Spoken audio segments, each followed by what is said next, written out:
il est essentiel de bien comprendre quels ont été les enjeux en 2012 pour mieux comprendre tout ce qui a pu se passer, et notamment ce qui a pu se passer dans votre vie depuis cette date de 2012, et surtout, voilà, tout ce qui a été impulsé avec cette nouvelle ère cette nouvelle ère de lumière, dans laquelle nous sommes depuis le 21 décembre 2012.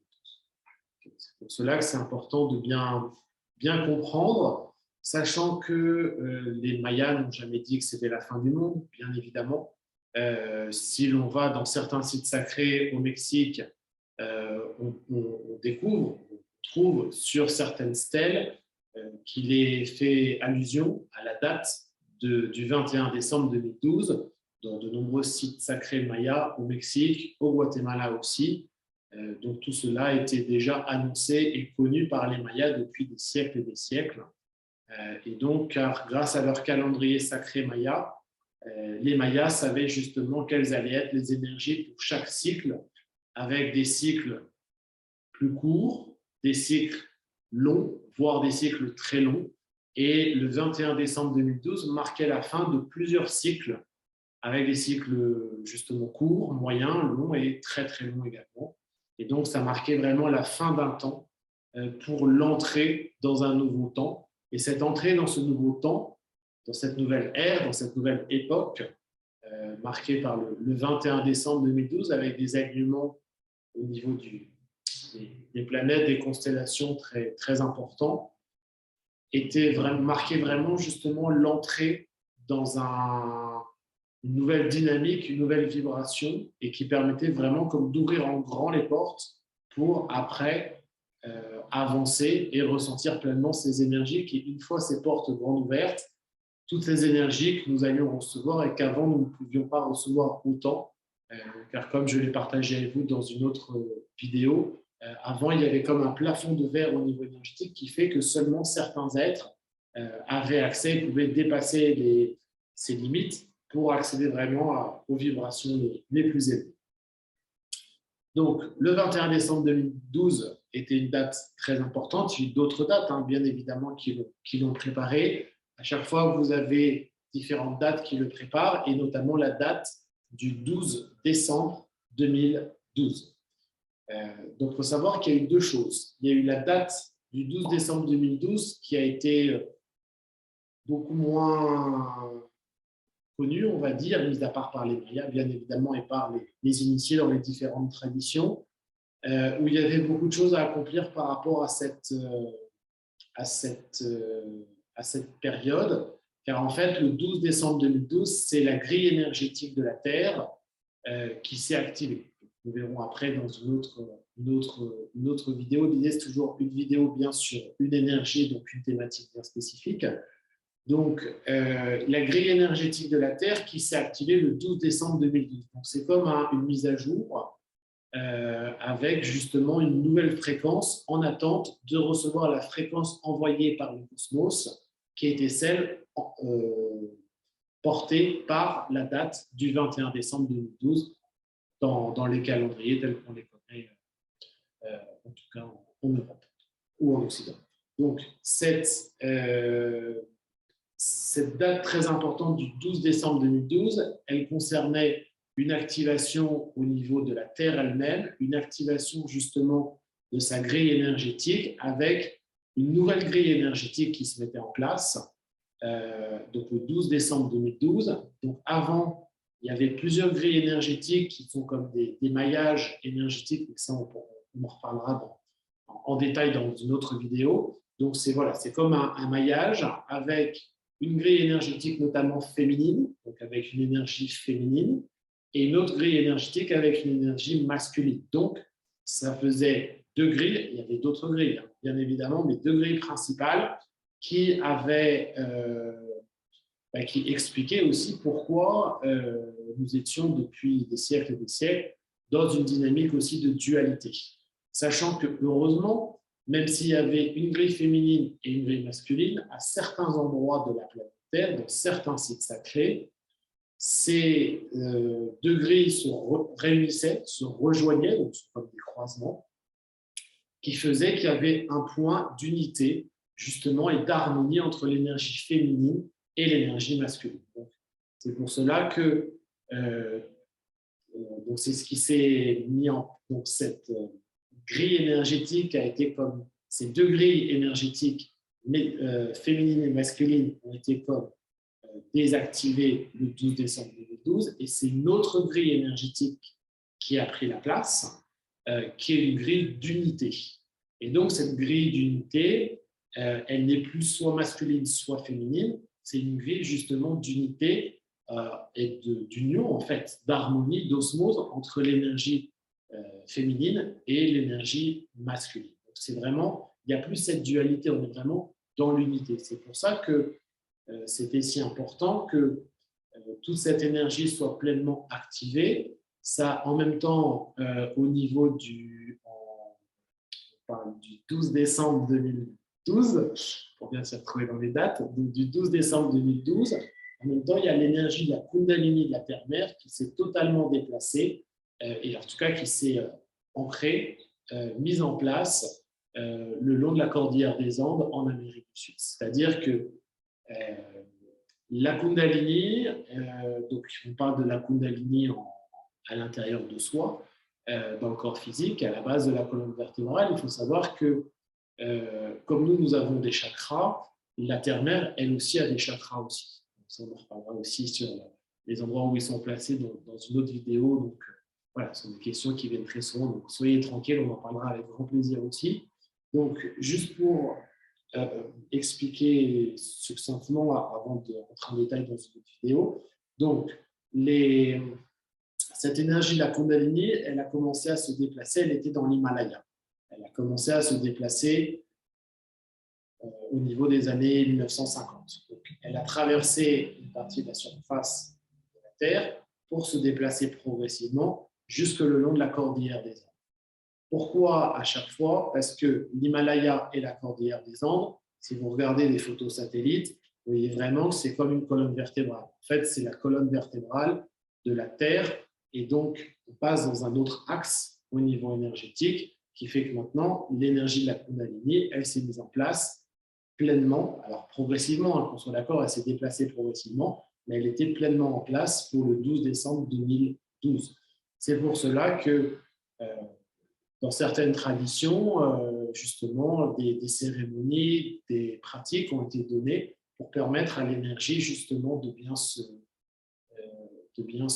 déplacer et surtout éviter qu'il y ait certains blocages. Donc ça, c'était avant 2012, bien évidemment, où certains groupes ont été appelés pour permettre justement à bien faciliter avec des cérémonies, avec des pratiques pour que l'énergie puisse bien circuler. Pourquoi est-ce que l'énergie ne circulait pas bien? Parce que l'être humain avait perturbé les champs énergétiques de la Terre, qui fait qu'il y avait des stagnations d'énergie et il fallait que la totalité de l'énergie, de cette énergie de la Kundalini, elle soit pleinement, elle puisse pleinement se déplacer. Donc ça, c'était dans les années qui ont précédé, bien évidemment. Voilà. Là, j'étais avec plusieurs groupes à chaque fois au Mexique ou même en Amérique du Sud. Et c'est vrai que c'était très important et c'était même très, très émouvant aussi à chaque fois de rencontrer les anciens, les anciennes qui savaient tous, quelles que soient les traditions, en fonction des calendriers sacrés, ils savaient que telle date vous avez reçu dans les rêves les endroits pour savoir tel endroit. Avec un groupe, il faut aller au pied de telle montagne, il faut aller au pied de tel ruisseau parce qu'il y a besoin d'apporter davantage de mouvement à cette énergie avec justement les cérémonies. Et c'était un travail vraiment planétaire, collectif, qui était vraiment très, très important. Donc ça, c'était pour le 12 décembre, pour que cette énergie soit pleinement là, le 12 décembre 2012. Et après, donc cette nouvelle grille énergétique, cette grille d'unité au niveau de la Terre-Mère, qui s'est mise en place le 12 décembre 2012, après, c'était comme une période de gestation pour accueillir pleinement l'énergie du cosmos avec la grille cosmique galactique qui se mettait, elle, en place pour le 21 décembre 2012. Et après, le 21 décembre 2012, l'énergie, la connexion entre la Terre et le ciel et tous les êtres sur Terre au milieu qui recevaient tout cet afflux au niveau énergétique. C'est pour cela qu'on est vraiment rentré dans un portail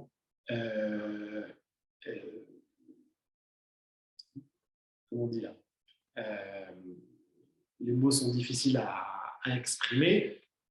Voilà, parce que c'était tellement immense et tellement intense et tellement important que ça marquait vraiment l'arrivée d'une nouvelle ère que les anciens et les anciennes attendaient depuis des générations et des générations. C'est pour cela qu'ils ont parlé dans les sites sacrés mayas, par exemple, mais aussi dans d'autres traditions, chez les Cheyenne, chez les Hopis. Bien évidemment, on retrouve ça dans toutes les traditions ancestrales. Chez les Mayas, c'est resté très présent puisque les Mayas sont considérés comme étant les gardiens du temps, avec justement toute cette connaissance sur toute cette histoire, tous ces différents cycles, sachant qu'on retrouve les mêmes énergies, les mêmes informations avec les calendriers sacrés mayas, les calendriers de l'Égypte ancienne, bien de l'Égypte ancienne. Pourquoi? Parce qu'en fait, ces calendriers sacrés, ils viennent de l'Atlantide. Les Atlantes sont allés aussi en Égypte ancienne, donc même connaissance. Ils sont également allés chez les Hopis, chez les Cheyennes aussi, même connaissance également, et dans d'autres traditions aussi. Dans la tradition hébraïque, on retrouve aussi, donc forcément avec d'autres noms, mais les énergies à chaque fois, ce sont toujours aussi les mêmes. Donc il y a vraiment cette dynamique qui est vraiment très importante, et les Mayas ont eu un rôle très important à justement les autres traditions avaient d'autres rôles tout aussi importants, bien évidemment. Les Mayas en tant que gardiens du temps, gardiens de toute cette sagesse. Pourquoi aussi? Puisque nous sommes entrés dans un autre cycle qui marque aussi une continuité avec le cycle de l'Atlantide. Mais ça, on en reparlera après, mais c'est que tout arrive comme ça au niveau énergétique, donc c'est pour ça. Donc c'est juste pour donner l'information que les Mayas aussi sont les gardiens du temps, parce qu'ils sont aussi les gardiens, parmi les gardiens de la connaissance et de la sagesse ancestrale de l'Atlantide, et que dans les calendriers sacrés mayas, on parle du retour aussi de toute cette sagesse, cette connaissance par rapport à l'Atlantide. Voilà, on va rester sur ces énergies bien focalisées. Donc, le sujet 2012, c'est bon. Donc, voilà. Donc, c'est pour cela que c'était important de vraiment comprendre ce qui s'est passé. En fait, le 21 décembre 2012, c'est comme un saut galactique qui vient imprégner au niveau énergétique dans le champ énergétique sur Terre et qui vient comme valider la nouvelle grille énergétique sur Terre, qui est une grille d'unité, qui fait que, en fait, certains sites sacrés qui, il y a 60 ans ou il y a 50 ans, enfin même avant 2012, étaient des sites sacrés parce qu'il y avait beaucoup d'énergie, et certaines énergies, maintenant, ne sont pas forcément sur la nouvelle grille énergétique et vibratoire. Donc, c'est une erreur énergétique de continuer à aller dans ces sites-là parce qu'ils ne portent pas la fréquence qui est en adéquation avec cette ère de lumière dans laquelle nous sommes. Et ce qui est important, ça a toujours été le cas, c'est d'aller toujours dans les sites sacrés qui portent justement la fréquence vibratoire dans laquelle nous sommes dans cette époque actuelle, dans ce processus d'évolution collectif et individuel dans lequel nous sommes. C'est pour cela que vous pouvez très bien avoir dans votre jardin, dans la forêt près de chez vous, un site qui soit sur la nouvelle grille énergétique et vibratoire qui fait que si on était dans les temps anciens, c'est là qu'on construirait, qu'on édifierait un temple du soleil ou un temple de la lune ou un temple des étoiles. Et ça peut être dans votre jardin, ça peut être chez vous, ça peut être... Il y a toute une nouvelle donne énergétique qui a été mise en place depuis le 12 décembre, mais surtout validée au niveau imprégné, au niveau comme un saut énergétique à partir du 21 décembre 2012, où là, tout s'est ouvert en grand. Donc vraiment une fenêtre, une porte qui s'ouvre en grand. Et après, elle ne se referme pas, elle est toujours ouverte puisqu'on est entré dans ce nouveau cycle. C'est pour cela que c'était si important de bien se préparer, de bien activer les sites énergétiques avant cette date, d'abord du 12 décembre 2012, puis après du 21 décembre 2012, pour qu'après, tout soit prêt et que les portes restent pleinement ouverte et accessible pour tous les êtres. C'est pour cela que voilà, nombreux ont été les êtres qui ont été appelés pour tout un travail énergétique, vibratoire, pour préparer cette période-là, du 12 décembre et du 21 décembre 2012. Et maintenant, nous sommes dans cette dynamique-là, nous sommes dans cette ère de lumière, nous sommes dans cet éveil des pleins potentiels, de pleine conscience, qui font qu'on soit dans l'énergie ou qu'on ne soit pas dans l'énergie, on respire l'air, on capte l'air. Nos sens énergétiques, nos chakras vont recevoir, ils vont capter l'énergie du cosmos, l'énergie des étoiles, de la Lune, des planètes, l'énergie de la Terre-Mère, bien évidemment. Donc, en fait, on reçoit tous et toutes ces informations énergétiques et vibratoires qui font qu'on est dans un processus qui est vraiment pleinement actif d'évolution, d'éveil spirituel, puisque nous sommes vraiment dans une ère d'unité qui permet de s'ouvrir pleinement à ce contact direct avec la source, avec le divin, avec notre être intérieur, dans la pleine activation au niveau énergétique.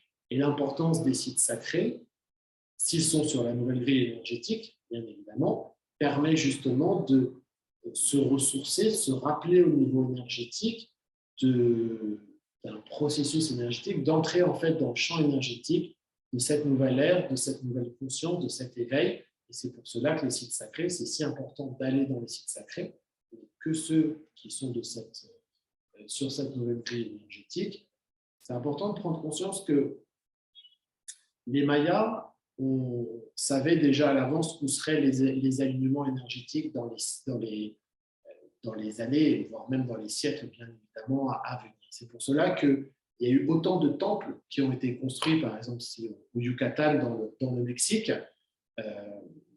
enfin au Yucatan, au Mexique, dans la partie où il y avait vraiment les Mayas qui vivaient, vous avez une multitude de temples. Et encore, beaucoup de temples qui sont encore recouverts par la végétation, qui n'ont pas été découverts encore.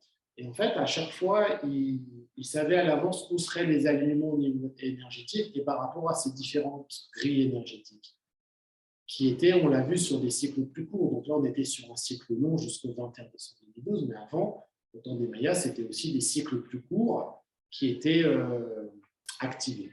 Et donc, lorsqu'ils vivaient dans des cités sacrées, lorsqu'ils donnaient les cérémonies dans de magnifiques cités sacrées, s'il n'y avait plus l'énergie et les aliments, ils abandonnaient totalement ces cités sacrées pour aller vers les nouvelles cités sacrées qu'ils avaient préparées déjà plusieurs années, voire plusieurs siècles à l'avance, en sachant qu'à telle date, selon leur calendrier sacré, les aliments ils seraient dans tel endroit. Et donc, pour garder toujours la conscience et la fréquence vibratoire directe avec la source, il fallait abandonner cette cité sacrée et aller dans celle-là. Donc, à chaque fois, c'est toujours ce qui s'est passé. Si on regarde aussi les Amérindiens d'Amérique du Nord, lorsqu'ils se déplaçaient aussi, donc c'était aussi en fonction des étoiles, en fonction du cycle des autres, pour toujours garder cette fréquence vibratoire, cette contact direct qui active au niveau de la source en soi, au niveau de son être intérieur, avec cette fréquence au niveau des étoiles. Et comme disent les Mayas, pour toujours suivre le sac B, qui veut dire le chemin blanc, le chemin sacré. Et c'est toujours la connexion directe avec les étoiles, car pour les Mayas, nous venons des étoiles. Et donc, il est si important dans cette incarnation pour avoir toute l'énergie nécessaire dont on a besoin de conserver ce rappel d'où nous venons directement avec cette connexion directe avec les étoiles. Et donc, ça passe par les alignements et les sanctuaires, les sites sacrés vont canaliser avec la géométrie sacrée, avec toutes les cérémonies qui ont été données, pour permettre d'accéder encore davantage à ces hautes vibrations, de façon à toujours rester dans des vibrations élevées, ce qui permet justement de manifester pleinement ces pleins potentiels.